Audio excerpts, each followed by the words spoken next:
Que Dieu, notre Mère, soit béni, que la douceur, la paix, la sérénité soient omniprésentes et nous accompagnent partout où nous allons, que tout soit clair, que tout soit pur, que tout soit en ordre, en harmonie.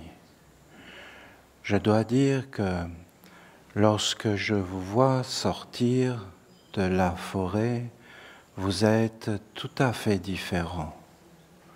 Et qu'il suffit parfois de quelques jours et quelques heures pour que vous soyez repris par ce monde tellement puissant, tellement agissant, ce monde fabriqué par les hommes. C'est pas négatif, c'est pas... Les hommes ont le droit de vivre sur la terre et ils ont le droit de vivre comme ils veulent vivre. Il faut être pour la souveraineté individuelle et collective des peuples et des nations. Ce sont des bonnes lois pour les hommes, mais il faut aussi qu'il y ait un espace de liberté où on puisse goûter autre chose, parce qu'une liberté où on n'aurait pas le choix, ce ne serait pas une liberté réelle. Et la liberté, ce n'est pas quelque chose de garanti, c'est quelque chose qu'on doit préserver, qu'on doit honorer, qu'on doit poser, qu'on doit préserver. Et pour préserver la liberté, il faut toujours qu'il y ait des choix, plusieurs choix. Et c'est une force de constater pour moi, en tout cas c'est un constat, que, effectivement, quand vous sortez de la forêt, vous êtes différent, vos yeux sont différents, votre énergie est différente, ce qui émane de vous est différent. Et si on regarde très rapidement, il y a là un monde. Je ne sais pas si vous pouvez le voir ou si vous pouvez l'expérimenter, mais ce serait très intéressant de l'expérimenter à plusieurs, et sans parti pris, sans aucun sectarisme, sans volonté de démontrer quoi que ce soit, mais juste de chercher ce qui est, les choses telles qu'elles sont, de les regarder telles qu'elles sont, de les analyser, d'être détaché, d'être en dehors, de prendre de la distance. Je pense que c'est une attitude très saine et très bonne, et de regarder les choses et de constater en vérité que c'est mystérieux. Et de vous regarder faire, ça m'a rappelé, ça m'a renvoyé à moi-même. Parce qu'on se renvoie tous les uns les autres, des images, des choses. On se regarde, on vit tous les uns avec les autres. Et on a tous de l'importance les uns pour les autres. Parce qu'en réalité, la moindre expérience de quelqu'un nous renvoie à nous-mêmes, soit des fois pour nous faire aller plus bas, soit pour nous élever. L'idée, bien sûr, c'est de s'élever, même si on parle de liberté. Parce que la liberté est dans l'élévation, elle n'est pas dans le descendre vers le bas. Plus tu descends vers le bas, moins tu as de liberté. Plus tu t'élèves, plus tu as de liberté. Voyons, c'est évident. C'est vrai dans les pensées, c'est vrai dans les sentiments. Il y a des sentiments qui nous asservissent, il y a des sentiments qui nous élèvent. Il y a des pensées qui nous asservissent, des pensées qui nous élèvent. Et tout ça est réel. Et ce sont certaines pensées qui nous emmènent vers le haut et nous libèrent, et d'autres qui nous emmènent vers le bas. C'est quand même incroyable de ne plus voir ces choses-là, et que les humains ne les voient pas, et peut-être que les humains qui ne les voient pas sont profondément dangereux. Profondément dangereux. Peut-être. Je dis que vous sortez de la forêt, vous êtes différent. Vous êtes avec la mer. Je me rappelle moi-même être dans la forêt à plusieurs parties de ma vie, comme vous. Et bien sûr, j'étais dans des états de ravissement. Tout me parlait.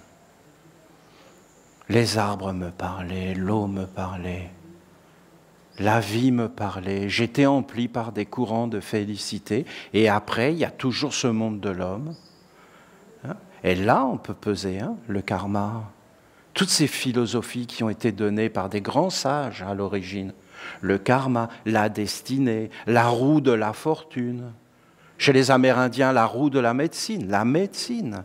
La médecine, la santé, l'harmonie, le bonheur, le bien-être. D'être en harmonie, d'être véritablement soi-même, d'être en paix, d'être dans la plénitude. Et quand on y regarde bien, la petite expérience que nous sommes en train de faire, parce que ce que nous sommes en train de faire, c'est de mettre au monde un monde, là, tous ensemble. C'est incroyablement beau si tu regardes avec le recul. Parce que, dans le fond, toutes nos expériences, là, sont en train de devenir réelles. Réelles. Nous sommes dans le réel, en vérité. Nous sommes en train de faire quelque chose. Le petit temple qu'on a construit près de la rivière, ah non. Mais il est en train de rayonner, il est en train de prendre une ampleur. À chaque fois qu'il y en a un d'entre nous, une d'entre nous qui est en train d'entrer dans le temple là et qui reçoit l'initiation de la mer, à chaque fois ça augmente la lumière.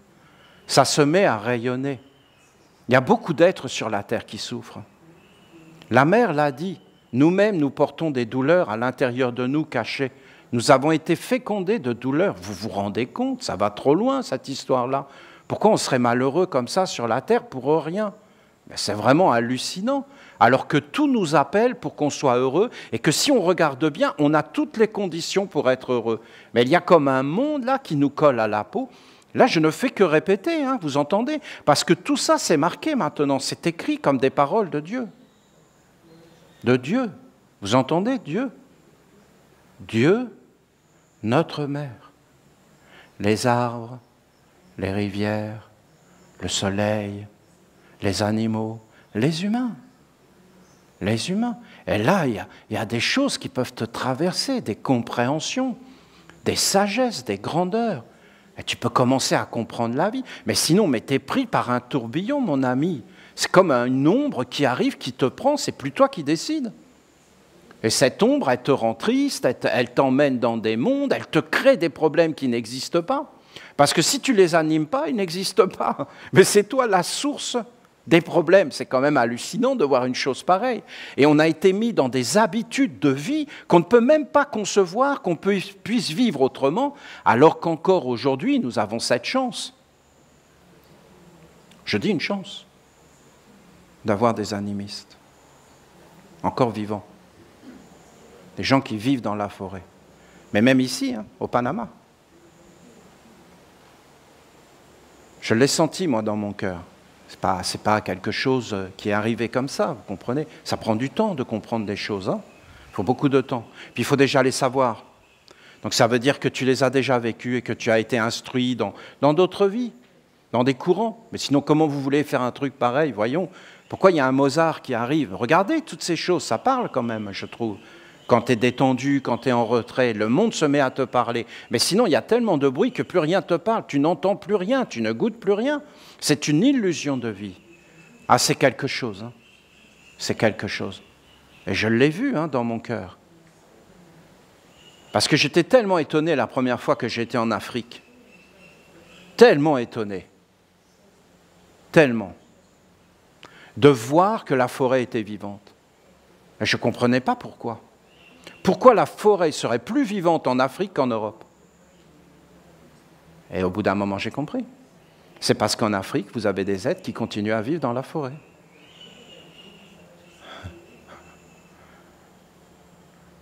Donc la forêt est vivante. Donc ces pays sont supérieurs, sont, comment dire, plus évolués. L'Afrique est un continent beaucoup plus évolué que l'Europe, où leurs forêts sont mortes. Les gens s'hallucinent, ne comprennent pas. Non seulement leurs forêts sont mortes, mais en plus, ce n'est plus des vraies forêts. C'est des forêts fabriquées, entretenues. Ce n'est pas des forêts libres. Elles ne sont pas libres. Il faut que vous compreniez que les arbres n'ont pas le droit de vivre, je ne sais pas, c'est comme si tu n'as pas le droit en Europe d'avoir un arbre grand-père, un arbre grand-mère. Ils sont éliminés avant. Est-ce que vous comprenez qu'un arbre, les arbres sont là et ils ne peuvent plus faire l'expérience d'être âgés? Parce que les hommes ont décidé qu'un arbre âgé n'était pas intéressant. Mais qu'est-ce que c'est que cette histoire-là? Mais ça va trop loin, leur histoire. C'est dangereux de penser comme ça, vous comprenez? On est complètement à côté. Mais si on avait des pygmées dans la forêt, eh ben, tous ces cinglés ne pourraient pas faire toute leur expérience et tout ce qu'ils ont envie de faire, parce que ces êtres seraient dans la forêt. Et je peux vous garantir que dans les pays européens, c'est littéralement illégal de vivre dans la forêt. Littéralement illégal, c'est dangereux, parce que ça remet en question tous leurs principes. Et quand notre maître bien-aimé, Peter Donov, a commencé à emmener ses élèves dans les montagnes, mais il avait tous les politiques sur le dos qui disaient vous rétrogradez l'humanité. Nous, on veut la faire évoluer avec les chemins de fer, le nucléaire et toutes ces choses-là. Et vous êtes en train de les ramener dans la montagne et dire qu'on n'a besoin de rien pour vivre. Et qu'on peut vivre en harmonie avec la nature et qu'on n'a pas besoin de toute cette technologie. Et que ça ne rentrera pas dans les mondes de l'au-delà. Mais non, mais il n'y a pas d'au-delà. Il n'y a pas d'âme. Il n'y a pas de vie plus grande. Il n'y a pas de poésie. Il n'y a pas de philosophie. Il n'y a pas de prière, il n'y a pas... La religion, c'est pas beau, ça amène la guerre. Voyons, regardez l'hypnose. La religion, c'est quelque chose de naturel, quelque chose de noble. Prier, c'est juste parler avec son cœur. C'est entrer dans la profondeur.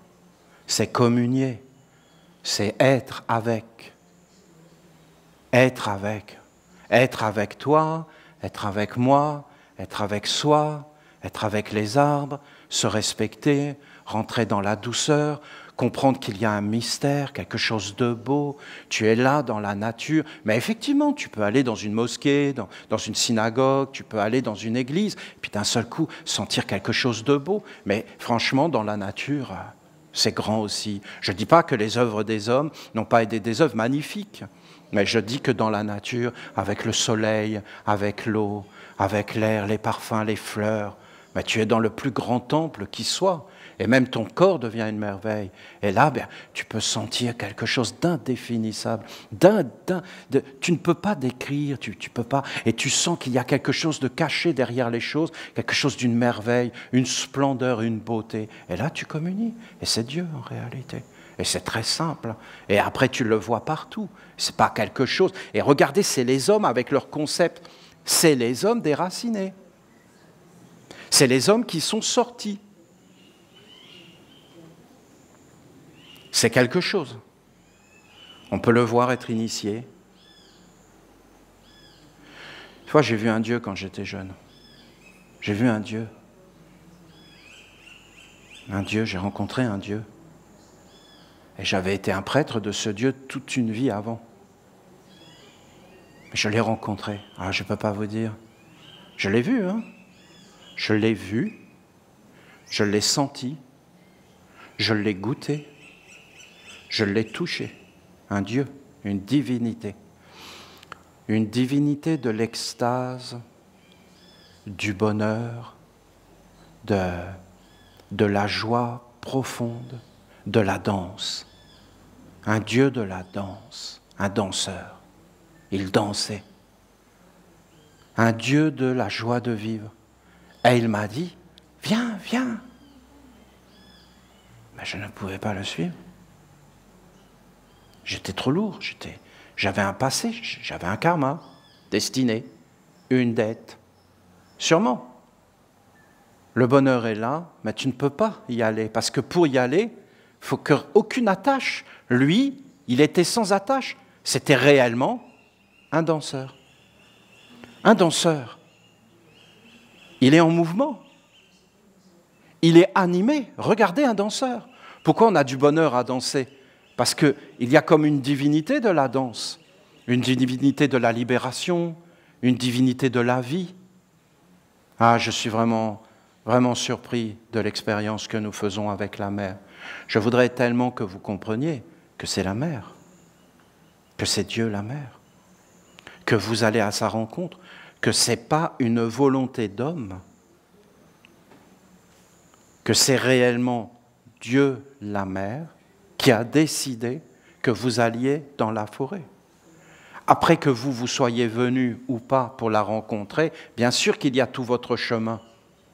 Mais en réalité, c'est Dieu la mer. Est-ce que l'initiation est accomplie? Une initiation, ça veut dire commencer quelque chose. Ça veut dire être initié, ça veut dire initier une chose, la commencer. C'est très très beau, initier. Et vous avez le même mot qui est initiative. Initiative, c'est très beau comme mot. Si vous entrez dans ce mot initiative, si vous le rendez vivant, et si vous essayez de méditer sur le sens, sur l'âme du mot initier, c'est-à-dire de commencer quelque chose, de commencer, c'est une prise de conscience. C'est toujours une prise de conscience. La mère, elle a dit des mots incroyables. Dans son temple, elle a parlé des 4 corps. Pourquoi la mère nous donne des messages comme cela? Mais parce que nous sommes des Esséniens. Ben oui. C'est pour ça. On n'arrive pas vers la mer comme ça, les mains vides. On arrive vers la mer avec un pupitre. On arrive vers la mer avec des sceaux, des drapeaux, des drapeaux qui veulent dire quelque chose de bien précis, d'une ronde, d'un cycle de l'année, du soleil, des grands mystères de l'univers, des archanges, des êtres de loin, des corps, des enseignements d'anges. Ces mystères ont déjà existé sur la terre.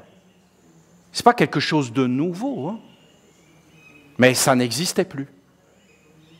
Et là, c'est en train de réapparaître. Et elle nous parle de portes, elle nous parle de feu, elle nous donne notre nom. C'est très concret, hein. Elle nous donne notre nom.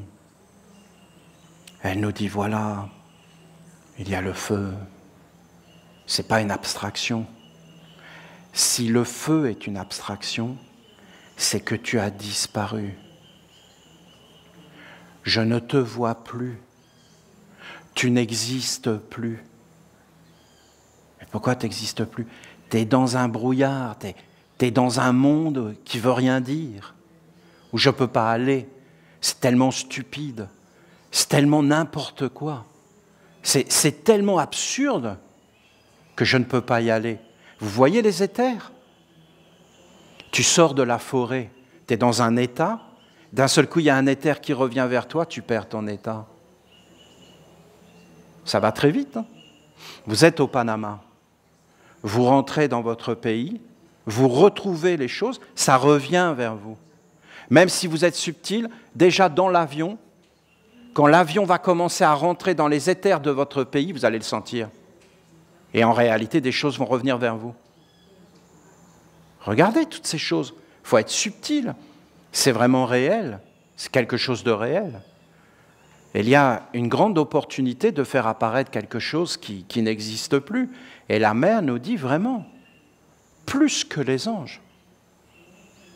Parce que vous comprenez, les anges,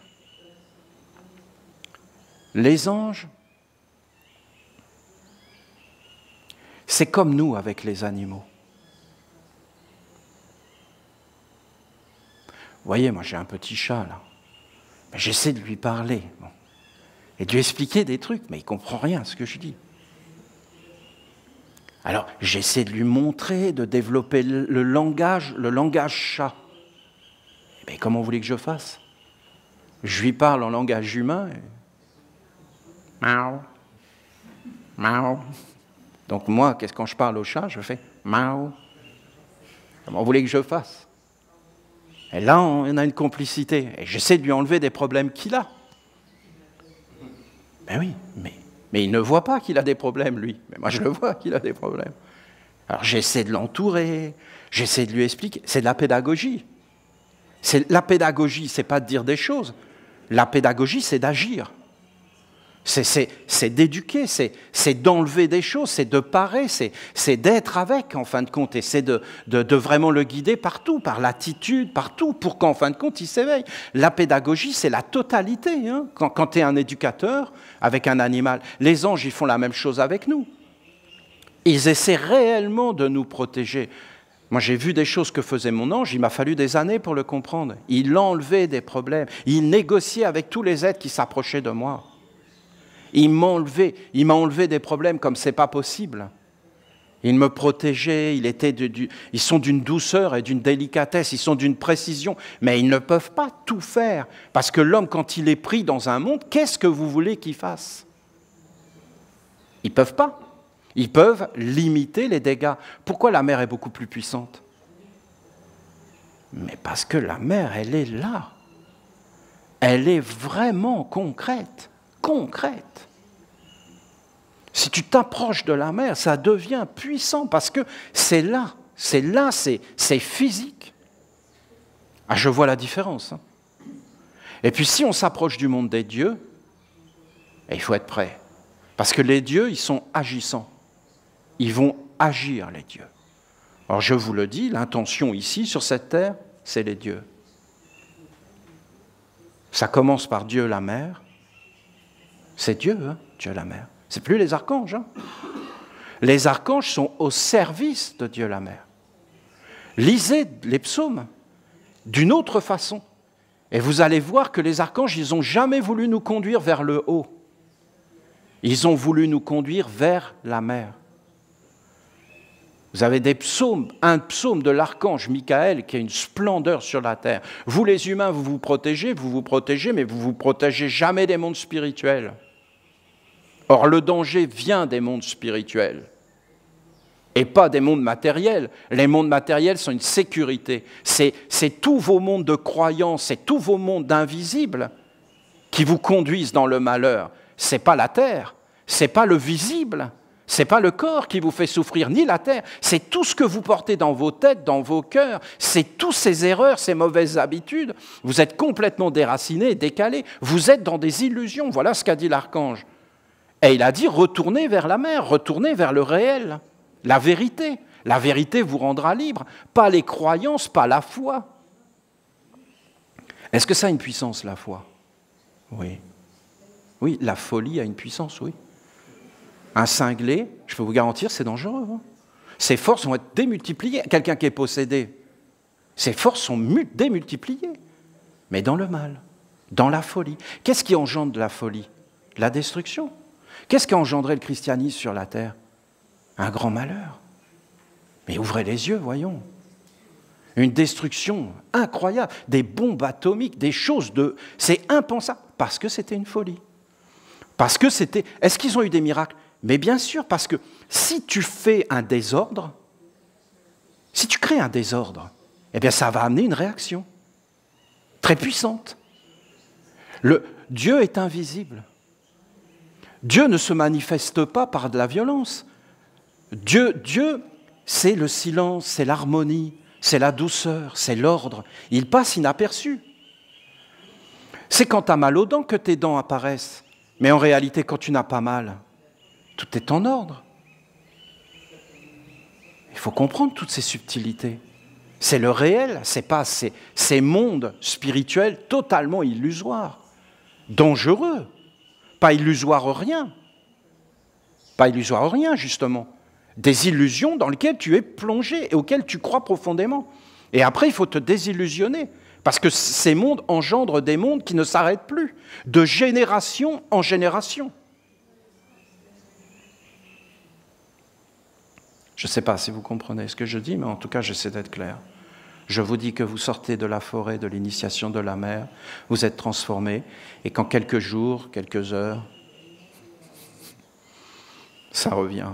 Je dis que le temple de la mer est en train de devenir une splendeur, que l'expérience que nous sommes en train de faire, une expérience initiatique, va peut-être nous conduire à réellement poser sur cette terre, peut-être pas ici, là, mais peut-être de l'autre côté, quelque part, un vrai jardin d'Auriel, où on vivra. T'as envie de finir ta vie comment? Dans la communion, dans le silence, ou dans la folie? T'as envie de partir comment? On se les pose, toutes ces questions? Est-ce qu'on se les pose? Non. On vit comme ça, en pensant que tout est naturel, alors qu'il n'y a rien de naturel du tout. Hein. Il n'y a rien de naturel. Non, ce qui est naturel, tu es là, tranquille, sur ton rocking chair, en train de te balancer, en train de lire un livre, tu poses ton livre et tu t'envoles, et tu es mort. Ça, c'est beau, non? Vous trouvez pas? C'est beau. Tu es attaché à des sangles, parce que tu es en train de devenir dément, parce que tu es en train de t'éveiller, de voir qu'on t'a tout menti, que tu as raté toute ta vie. Il n'y a personne qui est là, qui vient te voir. Tu es maintenu en vie d'une façon artificielle par tout un tas de médicaments, et à la fin, on te finit avec des drogues. Regardez comment c'est en train de se passer. Vous imaginez à la fin de ta vie que tu rentres là-dedans et que tu n'y as jamais réfléchi, tu n'y as jamais été préparé, tu as tellement été fou que tu n'as jamais regardé la vie telle qu'elle était. C'est ça qui est en train d'arriver. Et là, la désillusion est brutale. Et là, tu perds tous tes moyens. Non, mais c'est comme si les humains, ils mettaient la poussière. Vous entendez ce que je vous dis? La poussière, les déchets. Donc les personnes âgées sont des déchets qu'on met sous le tapis pour ne pas les voir. Et qu'on n'a pas le temps. Et moi, je les ai entendus, ces choses-là. Leur propre mère et tout ça, je n'ai pas le temps d'aller te voir parce que j'ai mes vacances et si je ne vais pas en vacances, je vais perdre mon mari. J'ai plus de temps pour rien. Alors que la technologie devait nous rendre libres pour avoir du temps pour nos proches. C'est l'inverse qui s'est produit, voyons, regardez les choses. C'est toujours l'inverse de toute façon, c'est comme ça qu'on reconnaît la signature. Alors je peux vous dire qu'on devrait tout investir pour prendre soin et pour faire apparaître un autre monde, parce que c'est incroyable ce qui nous arrive, mais nous en avons les moyens. Ça a été du travail, mais nous en avons les moyens. Vous ne trouvez pas? Vous ne trouvez pas qu'on est en train de faire des expériences incroyables? Et moi je vous dis, c'est incroyable. Je vous le dis, c'est incroyable. Je vous vois dans... Vous ne pouvez pas savoir la satisfaction que j'ai. Parce que vous voyez, j'ai bien vu comment ont fait mes prédécesseurs. J'ai vu comment ils ont fait. J'ai vu le maître Ombrame Mikhaïla Ivanov, pour lequel j'ai un amour... ce sont des héros, vous comprenez, des héros, ces êtres-là. Et il faut le voir, le petit bonhomme, la volonté qu'il a eue, les épreuves qu'il a traversées, parce qu'on ne connaît pas tout, on regarde que des apparences, mais lui, avec tous ses doutes, avec toutes ces épreuves qu'il a passées, c'est incroyable. Cet homme est incroyable. Vous avez un disciple authentique qui a rencontré son maître, qui a rencontré la lumière, et qui a donné, à Ivanov c'est ça, et qui a donné toute sa vie pour la lumière, sans jamais faillir. Et vous avez Peter Donov qui est un messager de Dieu. Eh bien, regardez, tout était tourné vers eux. Moi, je vous dis que là, ce que nous sommes en train de vivre, c'est complètement incroyable parce que vous retournez vers la mer et que c'est la mer qui vous éduque. Je ne sais pas si vous entendez mes paroles, mais c'est beaucoup plus grand. La mer est grande, la mer est là. Et si elle commence à vous enseigner, mais c'est une force à l'intérieur de vous. Et ça rapproche tous les êtres, les animaux. C'est une splendeur. Son temple est en train de devenir une splendeur. Elle a dit des paroles de grandeur. Vous n'avez besoin de rien d'autre pour vivre que la nature.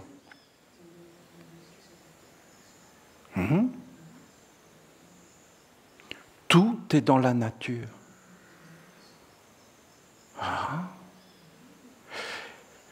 Ce qui n'est pas clair ne peut pas vivre en moi, dans mon monde. Vous n'avez besoin de rien d'autre pour vivre que la nature. Mais celui qui n'est pas clair ne peut pas vivre dans mon monde. C'est incompréhensible si on n'est pas avec elle. Mais quand on commence à être avec elle, dans le silence, dans l'harmonie, qu'on enlève plein de choses, d'un seul coup, ces paroles vont devenir une évidence. Ce n'est pas parce que ça devient une évidence que tu vas être capable de le faire. C'est une sacrée organisation. Mais même pour avoir fait ça, pour vivre cette expérience, vous la voyez, l'organisation, pendant des années de travail, juste pour arriver à vivre une expérience, de rencontrer la mer. C'est pas gratuit, c'est un travail colossal. Non? Vous en apercevez? C'est beau de s'en apercevoir. C'est colossal. C'est grandiose. Ça peut être un nouveau commencement. C'est sûr. Des êtres peuvent. Ça peut être un nouveau animisme, magique, puissant, où les êtres sont capables d'entrer dans la forêt et sont capables d'aller dans les villes. Ils sont capables de traverser le monde des hommes. D'ailleurs, la forêt devient un refuge sûr et bon, et le monde des hommes devient une jungle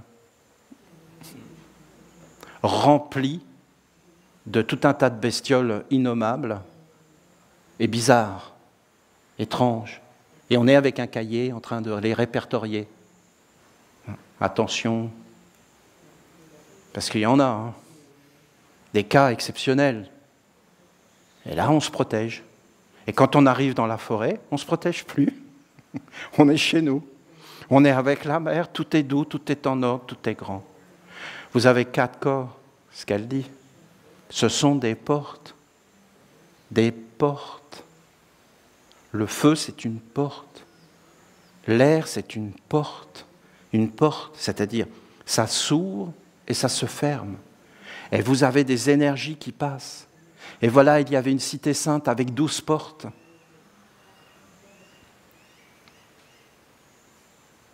La Jérusalem céleste, une cité sainte. Et il y avait 12 portes, avec des pierres précieuses, avec... Ben, ça ne veut plus rien dire, tout ça. Ils ne comprennent plus. Ils sont là. Ils ne comprennent pas que c'est eux, les portes et toutes ces choses. Et là, la mère, elle dit 4 portes. Elle te donne ton nom et elle te dit par où ça passe. C'est incroyable. Hein. C'est elle qui te l'a dit. Hein. C'est elle, la mère. Ça ne vient pas d'un homme. Si tu penses que ça vient d'un homme, tu ne penses pas bien. Il faut que aucun homme n'a le droit de savoir ça. C'est une relation entre toi et la mère. Ça passe par un homme parce que nous sommes faibles. C'est juste une faiblesse que ça passe par un homme. On est bien d'accord entre nous? C'est important, hein, qu'on soit d'accord. Donc, l'homme par qui ça passe, c'est une faiblesse. Donc cet homme doit être effacé. Et ne pas être. On ne doit pas en parler et lui-même ne doit pas savoir ces choses. Il doit les oublier.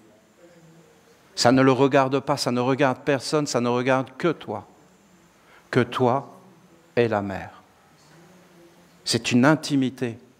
C'est toi. C'est toi qui dois savoir. Et en fin de compte, la mère te dit, dans le feu, tu as telle chose qui va ouvrir une porte vers la lumière, et tu as telle chose qui va ouvrir une porte vers les ténèbres.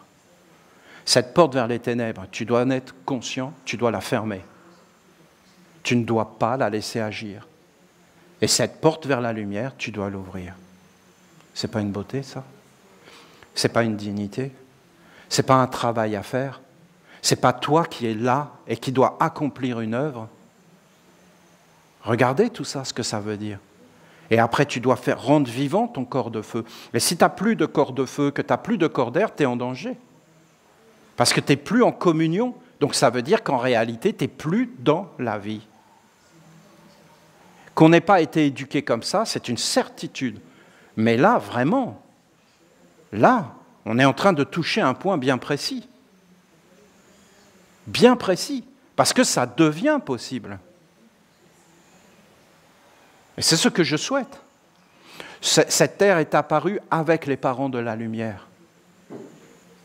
On a eu l'initiation aux parents de la lumière, mais regardez comment c'est concret. Presque instantanément après, la terre est apparue des dieux. La terre d'Uriel, c'est la terre des dieux. Et en réalité, tous les Esséniens devraient pouvoir prendre refuge dans les villages esséniens, bien sûr. C'est une organisation.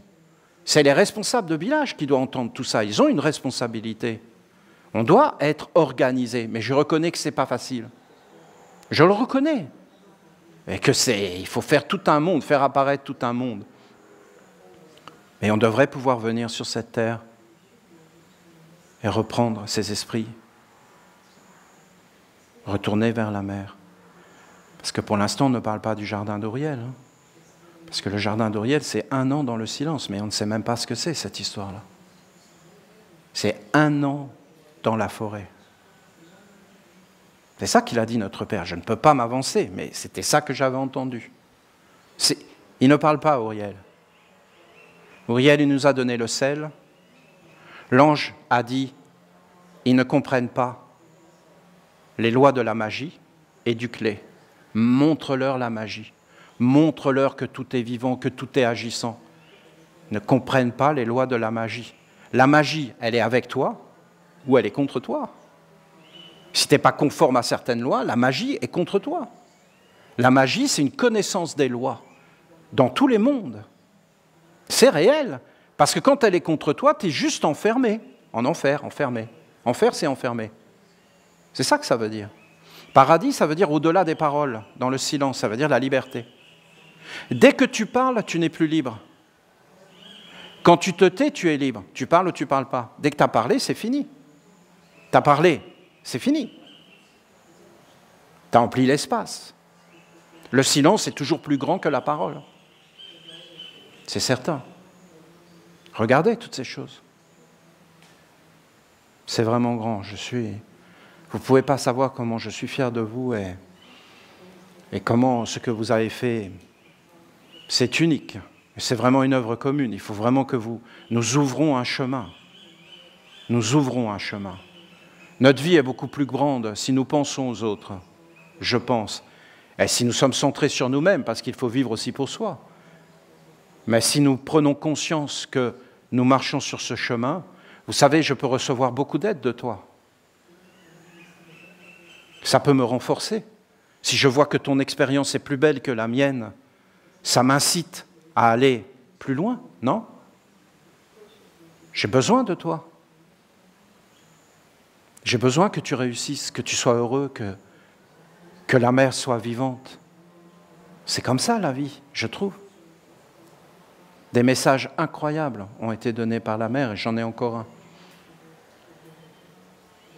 Je vous dis, le temple, à chaque fois que une d'entre vous est dans le temple, là, à recevoir, mais ça, c'est en train de devenir une force éthérique, une lumière. Il faut l'alimenter maintenant. C'est comme un feu. C'est le bonheur, mais il faut en prendre soin. Il faut l'alimenter, le faire grandir dans notre vie.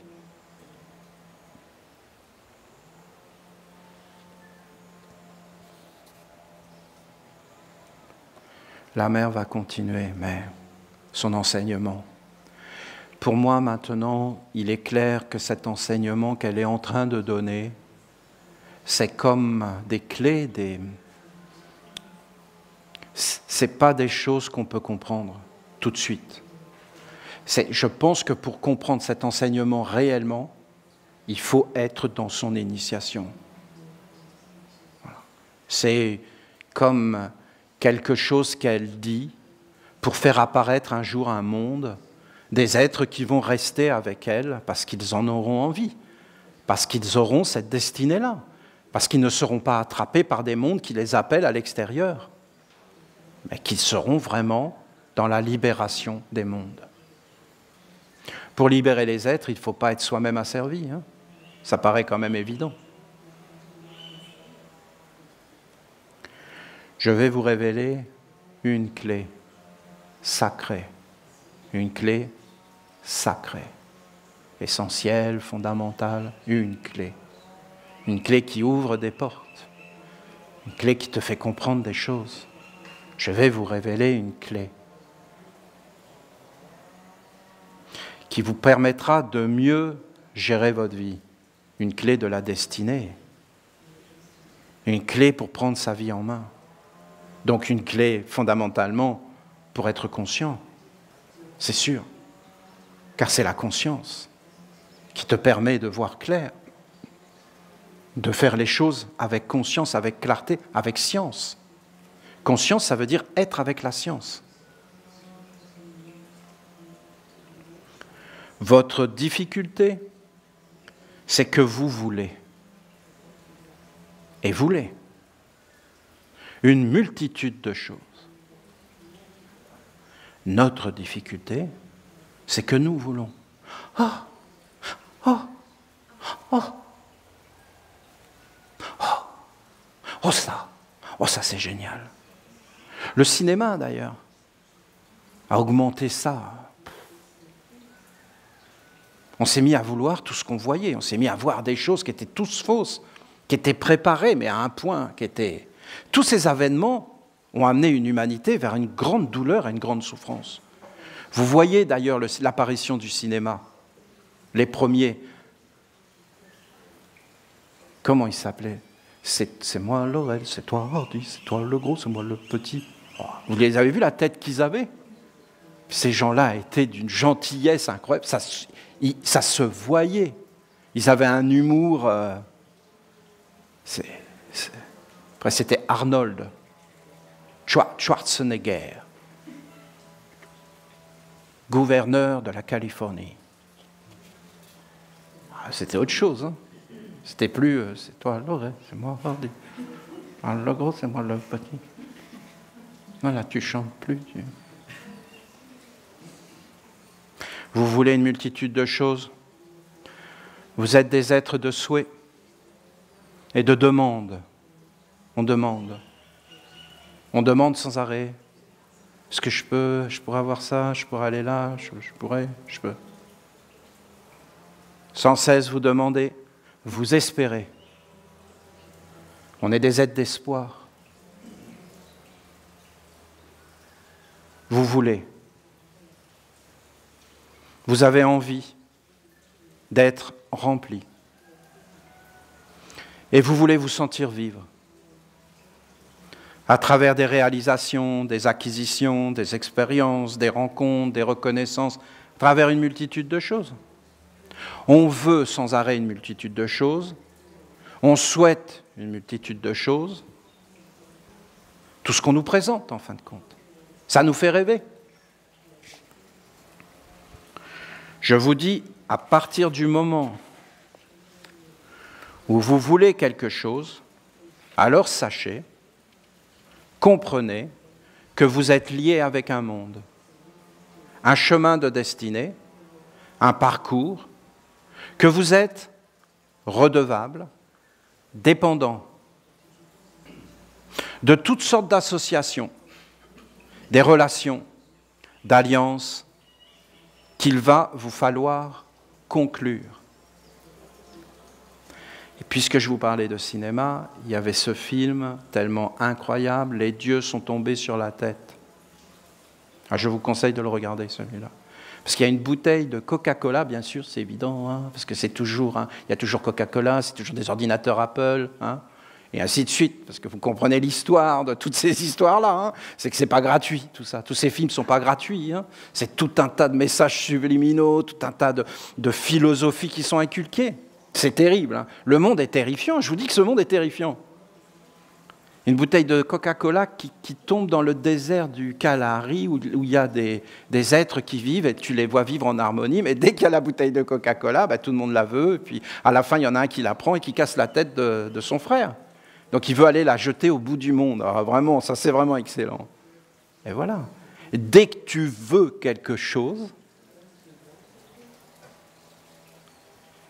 tu sors de toi. Tu sors de ton centre, de ton être, et tu perds ta plénitude, puisque tu es en état de demande. À partir du moment où tu es en état de demande, eh bien, il y a des mondes qui apparaissent.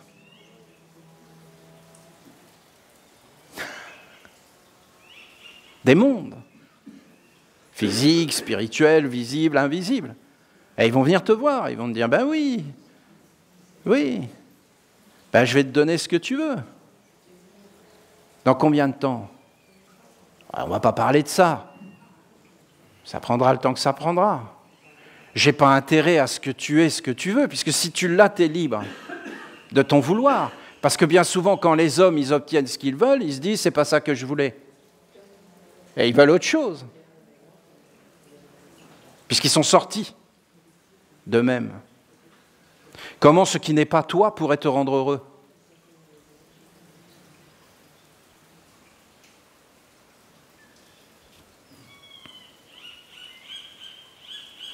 La grande clé est cachée dans la simplicité. C'est d'apprendre à se satisfaire du minimum, à être rempli de ce que vous êtes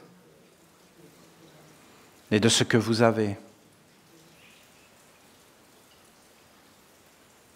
Soyez parfaits comme le Père Céleste est parfait. Donc je dois aller vers le Père Céleste. Non, le Père Céleste est parfait. Donc tu es parfait. Tu n'as besoin de rien d'autre que de toi avec la nature. Vous pouvez vivre, vous n'avez besoin de rien d'autre que moi pour vivre. Ceux qui ne sont pas clairs ne peuvent pas vivre dans mon monde. Parole de la Mère, Dieu. La simplicité, c'est d'apprendre à se satisfaire du minimum, c'est d'être vrai aussi.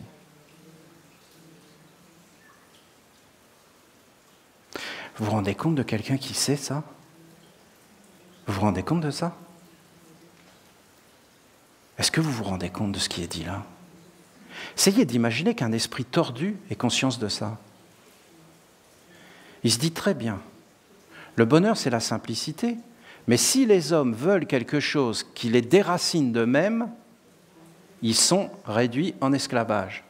Ils vont espérer le retour du Christ, ils vont se mettre à croire à tout un tas de choses qui les déracinent, ils vont espérer la reprise économique, ils vont regarder en haut, ils vont dire on a marché sur la lune.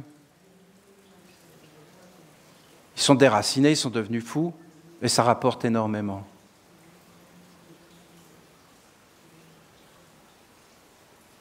Ça fait peur, hein, si vous allez jusqu'au bout de ça. C'est-à-dire qu'il y aurait des êtres qui auraient intérêt à ce qu'on soit déracinés, qu'on ne soit pas nous-mêmes, parce qu'on serait réduit en esclavage.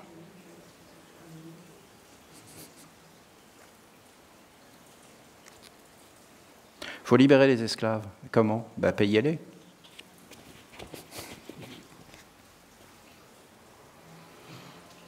Les payer? Oui, on s'en fout, ça ne coûte rien. C'est leur argent qui nous redonne et qu'on récupère et qui tourne. Avant, ils travaillaient en esclavage, maintenant, dites-leur que vous les payez, affranchissez-les, payez-les. La grande clé cachée dans la simplicité, c'est d'apprendre à se satisfaire du minimum, à être rempli de ce que vous êtes et de ce que vous avez. Ce n'est pas en voulant beaucoup de choses qui sont en dehors de vous, qui ne sont pas à vous, et ne le seront jamais, que vous atteindrez le bonheur, et encore moins la plénitude. C'est évident, c'est à l'opposé de la plénitude. Je me mets à désirer tout un tas de choses que je ne peux pas avoir, c'est sûr que je perds ma paix, ma plénitude, ma santé, voyons. Et je vais être malheureux, je vais vraiment souffrir. Hein. Je vais toujours être désillusionné, je ne vais jamais réussir. C'est normal, je n'ai aucune chance de réussir, puisque de toute façon, ce n'est pas à moi, et qu'il a été dit, tu ne voleras pas. Qu'est-ce que c'est le vol? C'est de convoiter ce qui n'est pas à toi. Ça n'a rien à voir avec ce qu'ils ont dit, c'était quoi le vol? Le monde de l'homme est profondément basé sur le vol. Et vous regardez les hommes les plus puissants de la planète, c'est-à-dire les dirigeants du monde de l'homme, c'est les plus grands voleurs. Il faut que vous le voyiez quand même tout ça. À tous les niveaux.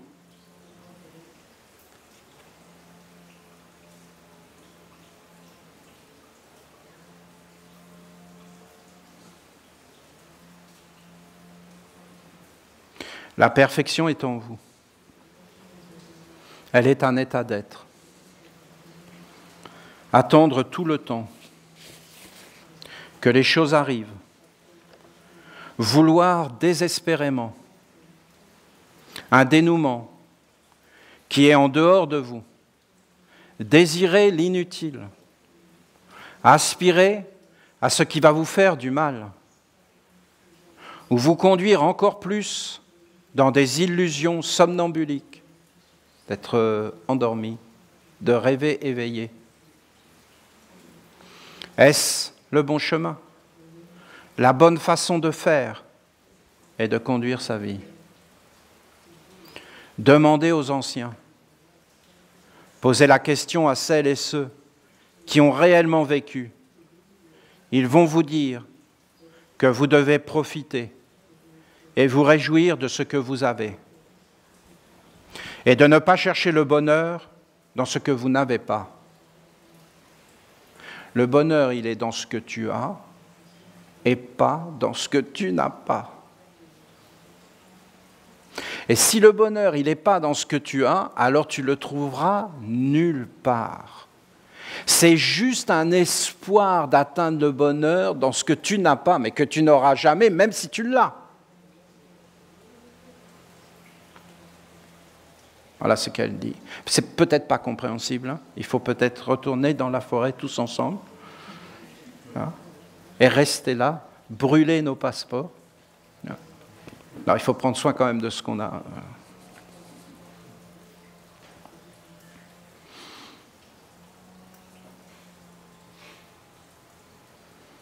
Le bonheur est avant tout un état d'être qui peut être goûté lorsque vous êtes avec vous-même. Il faut être bien avec soi-même. Ben, c'est quand même la base. Hein. Donc, comment tu veux être bien avec les autres et comment tu veux partager quelque chose que tu n'as pas.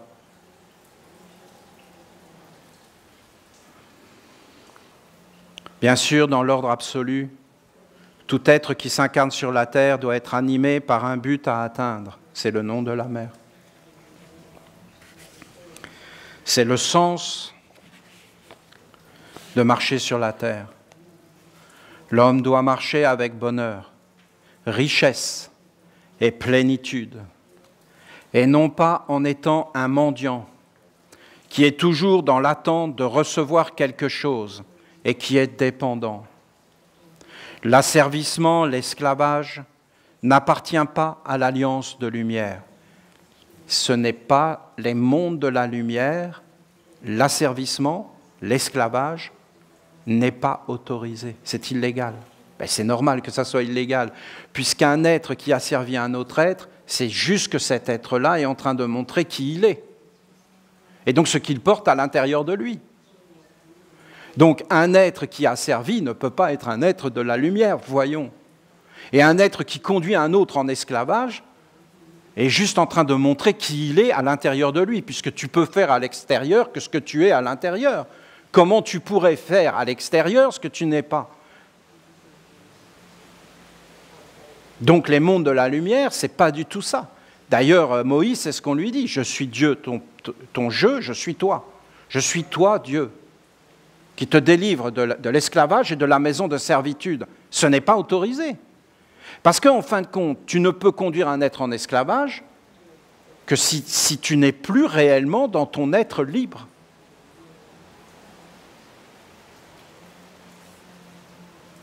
Si vous voulez quelque chose, alors obtenez-le. Car la loi est la loi.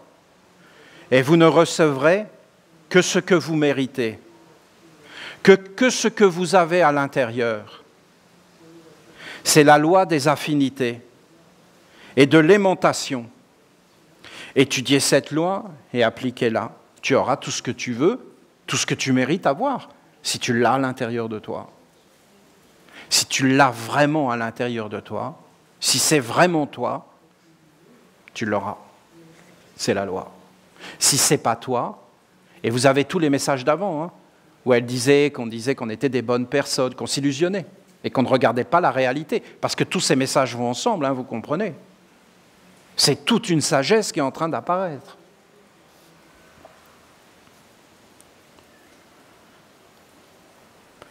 Les hommes ne reçoivent rien d'inutile, car tout est utile et a une fonction, une cause, une raison. Dans les mondes supérieurs, le gaspillage et les déchets n'existent pas. C'est impossible. Dans les mondes supérieurs, il n'y a aucun déchet et on ne peut pas gaspiller. Comment on pourrait gaspiller quelque chose? Rien ne doit jamais être gaspillé. Tout doit être utilisé parce que ça voudrait dire qu'il y aurait des choses inutiles. Mais c'est impossible. Car tout est divin, tout est dans un ordre, tout est dans une intelligence, tout est vivant et tout est doué d'âme. Les pensées, les paroles, les gestes. Tout doit être conduit dans une conscience, dans une attention, dans une vérité, dans une pureté, dans une harmonie. Rien ne doit être en dehors de cette harmonie et tu dois être le centre de l'harmonie. Elle le dit elle-même, il y a toujours un autre côté à regarder et tu dois être le centre dans un autre message. Les déchets n'existent pas dans les mondes supérieurs, ni le gaspillage. Seul ce qui est fondamental, ce qui est juste, qui est en accord, en équilibre, qui va être exploité et transmis. Mais l'inutile, le faux, le déséquilibre, ne viendra jamais de l'intelligence de la lumière. Si vous voulez connaître la véritable félicité, la sérénité, et ce que l'homme cherche d'authentique au plus profond de lui, il faut qu'il arrête de vouloir ce qui ne lui appartient pas, qu'il arrête de demander ce qu'il ne peut pas recevoir. Oh, c'est triste, hein, de demander ce que tu ne peux pas recevoir. C'est triste. Hein. Il faut qu'il arrête d'attendre ce qui ne lui correspond pas. Et surtout, soyez vigilants lorsque vous voulez des choses, car en voulant ce qui n'est pas à vous, vous sortez de vous-même et risquez d'être asservis par des mondes qui vont vous prendre votre paix, votre bonheur, votre richesse, votre plénitude. Ils vont te prendre tes yeux, tes oreilles, ton nom, ton souffle, tes gestes. Ils vont t'amener là où tu ne veux pas aller. Et un homme va se promener dans la forêt avec un but, mais il y a des esprits qui sont là. Et en fonction de ce que l'homme montre de ce qu'il est, ils vont le conduire à sa perte ou à la félicité. Si l'homme est inconstant, s'il est inconscient, s'il raconte n'importe quoi, s'il fait n'importe quoi, s'il dit des choses qu'il ne doit pas dire, les êtres sont autour. Oui, mais l'homme n'est plus vivant, puisque dans le monde des hommes, tout est mort. Tu peux faire tout ce que tu veux. Mais ce monde n'est pas le monde de la forêt, ni de la mer. Il ne faut pas aller vers le monde de la lumière en étant comme ça. Vous comprenez pourquoi? Ça va être pire. Par contre, si vous allez vers le monde de la lumière, alors, il faut être dans le respect, il faut rentrer dans ces mondes. C'est une discipline, c'est une obligation. C'est pour ça qu'il y a des sas. C'est pour ça que la mère dit d'être dans son école. Vouloir, c'est invoquer un monde qui va lui aussi vouloir vivre et va surtout vouloir aller jusqu'au bout d'un chemin pour connaître la plénitude. Vouloir, c'est ouvrir un chemin qu'il faudra parcourir. Si ce chemin n'est pas le vôtre, alors il vous détournera de votre véritable destinée et vous le parcourrez pour rien. Il n'y aura rien. Ce n'est pas vous. Ça ne vous appartient pas. Ce n'était pas utile. Ce n'était pas écrit. Ce n'était pas nécessaire. Croyez-moi, les mondes supérieurs sont généreux, sages et justes. Si une chose doit vous être donnée pour que vous puissiez continuer votre œuvre de lumière, je peux vous promettre que vous le recevrez. Ce qui est juste, ce qui est nécessaire, ce qui est vrai, est plus fort que tout. Si vous brisez les chaînes qui vous asservissent et vous dégradent dans les mondes extérieurs, alors il est sûr que vous recevrez une aide et un soutien des mondes et intelligences supérieures. Si ces mondes ne répondent pas à votre demande, alors arrêtez de demander et passez à autre chose, car si cela n'est pas donné, c'est que ce n'est pas juste ou nécessaire. Peut-être c'est superflu, ou pire encore, c'est peut-être à cause d'un surendettement supplémentaire, alors que vos dettes sont déjà énormes. Une dette, c'est un déchet. Hein. On doit vivre sans dette. C'est péché. Et prêter de l'argent à intérêt, c'est interdit par Dieu. C'est illégal. Il faut le savoir. C'est illégal. Tu n'as pas le droit de gagner de l'argent sur de l'argent. Ça a été dit par les chrétiens qui ont abandonné. Il n'y a que les musulmans aujourd'hui qui sont fidèles à ça. Que les musulmans. Et c'est en train de tomber. C'est très fort. C'est le monde entier qui circule avec une économie de surendettement. Vous le voyez? Les États sont endettés que n'importe quel père ou mère de famille serait en prison. C'est pas normal. On ne va pas rentrer là-dedans. Ça n'a aucun intérêt. Nous, notre intérêt maintenant, c'est de sortir de ça, d'aller vers la forêt, d'abandonner tous ces mondes-là.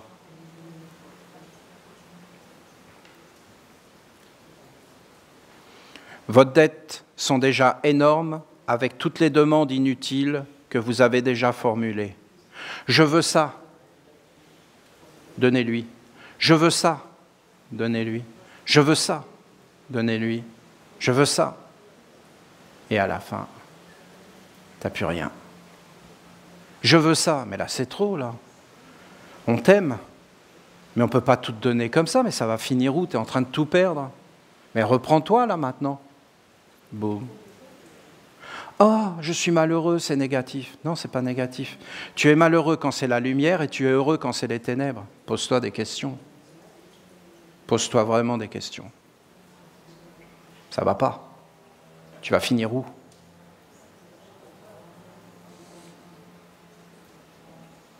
Si vous demandez de l'inutile, comprenez qu'il faudra le porter, et l'inutile est toujours la meilleure façon de se ruiner. Si vous demandez l'inutile, alors il vient. Peut-être vous n'y pensez plus, mais lui, il est toujours là, autour de vous, en attente de pouvoir être réalisé, libéré.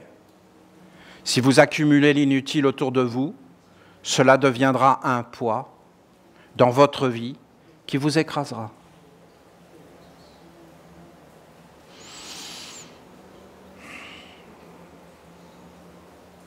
Ne vivez pas pour rien.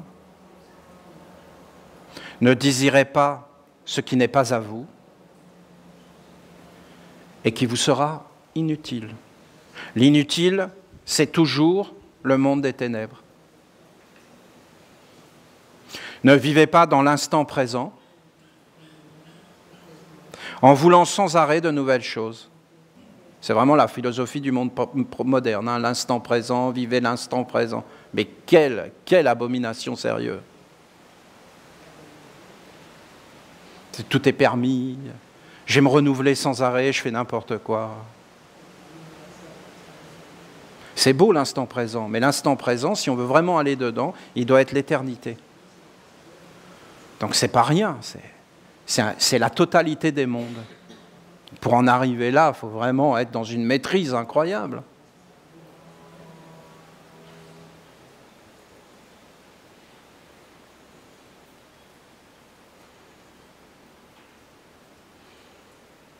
Apprenez à vous mettre vous-même en mouvement à partir de votre propre centre intérieur pour faire apparaître un monde qui existe déjà en vous. Si vous faites cela, tout ce qui vous manque vous sera donné d'une manière ou d'une autre. La grande clé que je veux vous transmettre, c'est de vous apprendre à ne pas vouloir en dehors de ce que vous êtes. Votre volonté ne doit pas être animée par des influences qui sont en dehors de vous, mais par ce que vous êtes profondément. Ne soyez pas des suppliants, des demandeurs, des êtres dépendants des circonstances, mais soyez des êtres de plénitude, des créateurs, des bâtisseurs, des entrepreneurs, à partir de l'impulsion et de la connaissance de votre être véritable, riche, puissant, vrai. Mettez cet être intérieur dans le mouvement et dans l'action, afin de le faire apparaître à l'extérieur, de le révéler comme une image de lui-même. Ne cherchez pas ce que vous n'êtes pas, mais soyez ce que vous êtes et exprimez-le, vivez-le. Vivez avec lui, libérez-le, mettez-le au monde, avec vos mains, votre tête, vos pieds, vos cœurs, votre souffle. Ainsi, vous montrerez au monde supérieur, subtil, qu'il y a un mouvement et une action qui va dans un sens bien précis et qui va accomplir un résultat prévisible.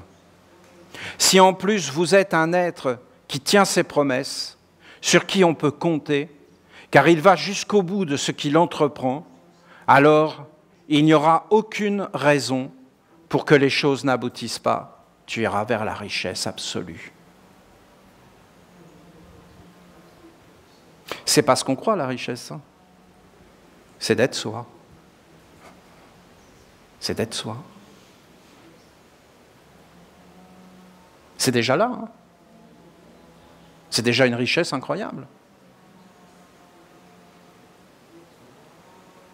Mes chers Esséniens et Esséniennes, soyez sages.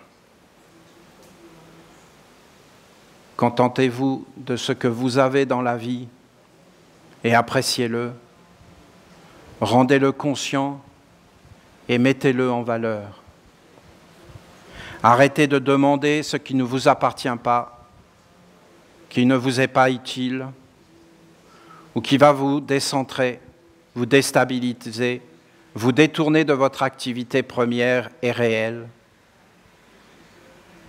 Sachez que vous serez tenu pour responsable de tous ces mondes que vous avez appelés.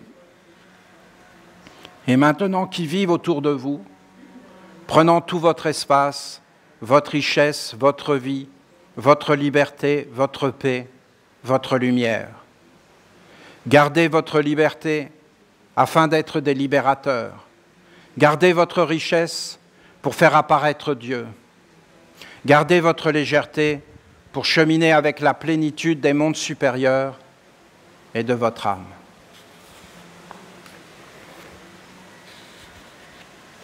Ça me fait rire tout seul parce que c'est vraiment une maman, parce qu'elle dit « Mes chers Esséniens, soyez sages ». Et quand on avait nos enfants et que Magali disait aux enfants « Sois sage », je la reprenais, je disais « Non, non, pas sage, sage c'est trop grand, dis-leur sois conscient ». Mais là, qu'est-ce que vous voulez que je dise? C'est Dieu la mère qui le dit, je n'ai plus qu'à me taire maintenant. Et de dire « Sois sage », alors c'est sage, alors c'était Magali qui avait raison. Voilà, c'est « Sois sage ». Pas facile, « Sois sage ». Sois conscient, c'est déjà bien, non? Sois sage, mais bon, c'est sage. Soyez bénis, tout cela est merveille. C'est beauté d'avoir cet enseignement qui est quand même un petit lavage au Karcher, hein. Faut dire les choses comme elles sont, peut-être c'est ce qu'on a besoin. C'est un enseignement pour être avec Dieu la Mère.